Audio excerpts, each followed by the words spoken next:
one that you just Mm-hmm. caught my attention with. The whole thing of and I remember, we talking that era, and it was so many people on go-go. I mean, go-go was really Mm-hmm. thriving, and it was basically, in a sense, somewhat new then, only several years old at the time.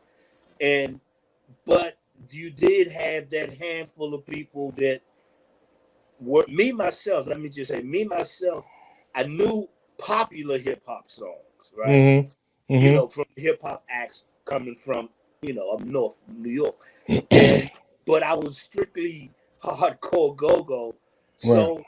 So we a lot of the songs we learned because maybe a band played on it or artists performed with a band and all Mm-hmm. that. But there were a few people of my friends who were heavy in the hip hop thing like you were doing. How did that feel kind of going against the grain in the area that you were in, you think?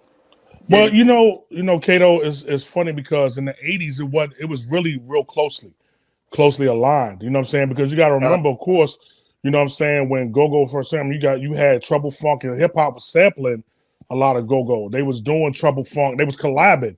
Remember and they even did the Curtis Pump Blow, Me We Up thing, Chillin', yeah. and Yeah. Curtis Blow, We Chillin' with Trouble Funk. EU. There was a lot of collabs, and then of course one of the things we talk about in our DMV contributions to hip hop is that a lot of the original hip hop breaks came from DC funk bands, even before go go.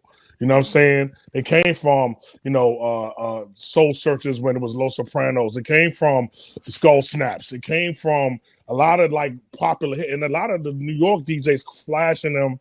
They didn't even know a lot of this stuff was DC. They later discovered once they did that these were DC groups, and this is Right, pre go go. And then when right. go go hit, it was like they was using Drop the Bomb. They was using a whole lot. So in the 80s, it was a lot of, and then that's when when Essence and all them was doing Go Go Live and Cap Center. You had all the Dougie and them was coming down here. They Yeah, was yeah. rocking with them.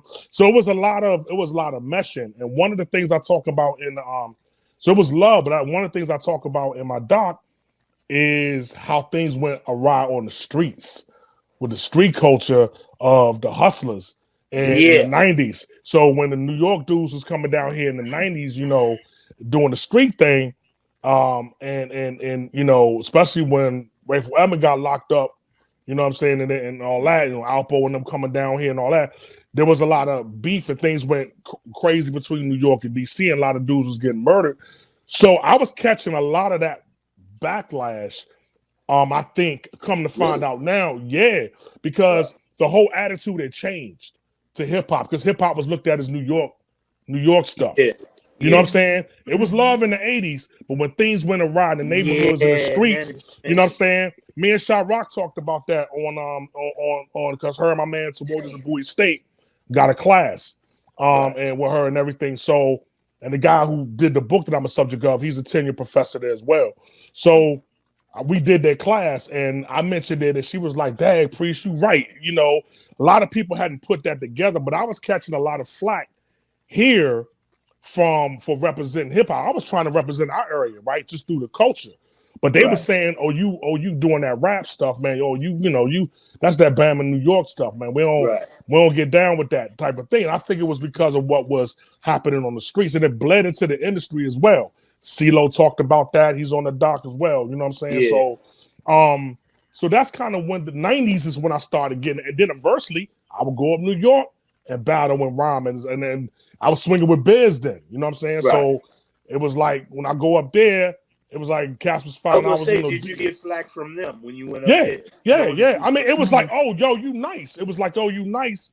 But then but if you be in a crowd, I remember doing I think one of the first lyricist lounges in Flatbush. right. And they just put me on Monty, who was managing Biz at the time, put me on the list. And he was like, yo, you go rhyme. They was like, yeah, Priest from DC. Boo! Boo! And I literally, one of the reasons why my voice got so strong, because I was just used to rhyming my way out of booze.